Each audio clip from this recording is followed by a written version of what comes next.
Bonjour, aujourd'hui je voudrais expliquer ce que c'est que l'ubérisation. Alors pourquoi je voudrais expliquer ça? Parce que souvent quand je discute avec mes interlocuteurs, ça peut être des clients ou des fournisseurs, et que l'on parle de la digitalisation en entreprise, eh bien par simplicité, souvent moi ce que j'aime bien faire c'est dire écoutez c'est comme l'ubérisation, en espérant que l'on se comprenne bien. Et en fait ça marche jamais.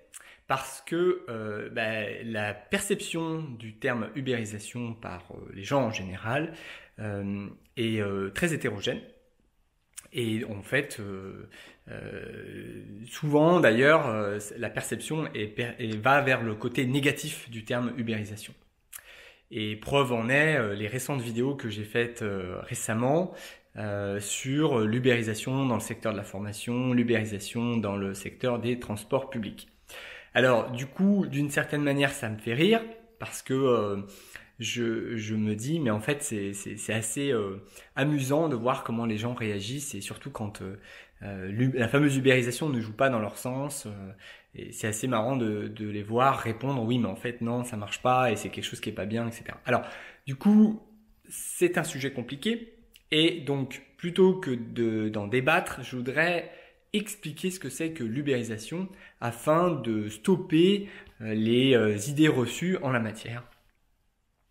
Le principe d'ubérisation, à mon sens, c'est de solutionner une problématique complexe dans un secteur en particulier, souvent grâce à la digitalisation et la désintermédiarisation. Exemple des taxis.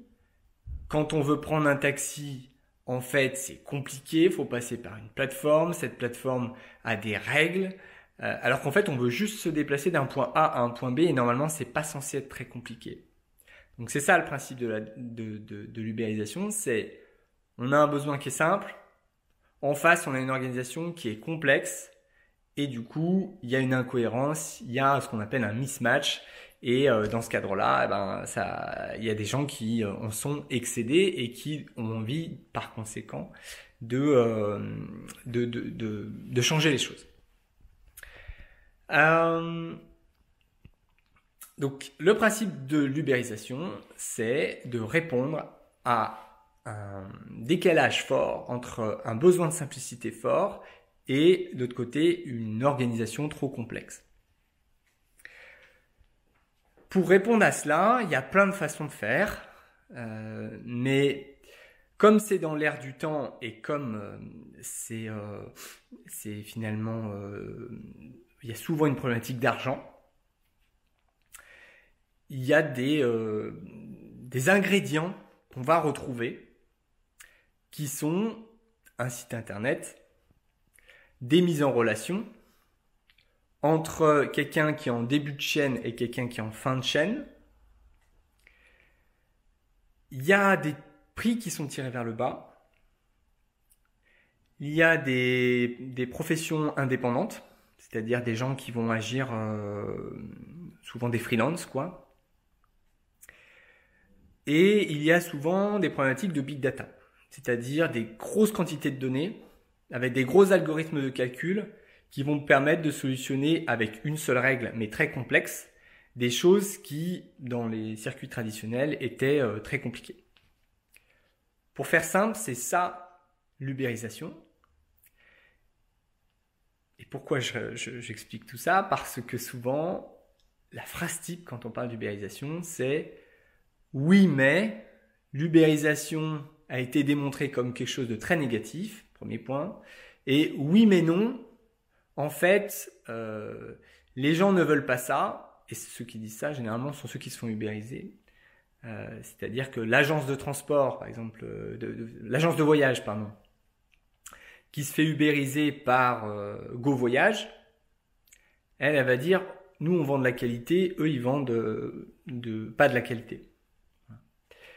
Donc les deux grosses remarques qu'on peut entendre souvent en la matière, c'est ouais, mais en fait, l'ubérisation, non, on a pu démontrer que ça n'avait pas de sens et que en fait, ça avait des gros côtés négatifs et qui n'aboutiront pas plus tard. Et le deuxième point, c'est souvent par les gens qui sont ubérisés, c'est en fait de toute façon, ça ne donne que des mauvaises choses. Et en fait, le sujet, c'est pas de savoir si c'est bien ou pas bien. Le sujet, c'est de savoir si ça répond à un problème. Et en fait, tout est comme ça. C'est-à-dire que toutes les équations, tous les problèmes peuvent s'ubériser. Peuvent s'ubériser, sous-entendu, peuvent se simplifier grâce à une démarche où on va mettre en relation très rapidement celui qui est en début et celui qui est en fin de chaîne. Tout. Simplement, c'est une question de temps et une question de retour sur investissement de celui qui s'y intéresse. C'est-à-dire qu'on va tenter d'ubériser, par exemple, la chirurgie esthétique, chirurgie en général, pardon, parce que c'est quelque chose qui coûte très cher. Payer un chirurgien, c'est très cher. On va tenter d'ubériser les taxis, parce que c'est un gros marché. Mais on va pas tenter d'ubériser les coiffeurs, a priori. Parce qu'un coiffeur, ça coûte pas très cher. Quoique, moi je trouve que ça coûte un peu cher un coiffeur, mais voilà. Voilà, donc quand vous parlez d'ubérisation dans votre entreprise, quand vous parlez d'ubérisation entre collègues, et voire même quand vous parlez de transformation digitale, en fait, dites-vous toujours que le vrai sujet, c'est pas de savoir si c'est Uber ou pas Uber, ou c'est de savoir s'il y a des gens qui sont payés au lance-pierre ou pas. C'est pas ça le sujet.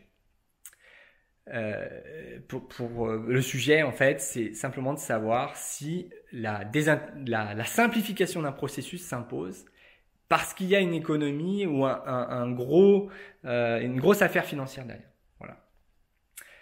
J'espère que cela vous aura plu et puis j'espère à bientôt pour une nouvelle vidéo.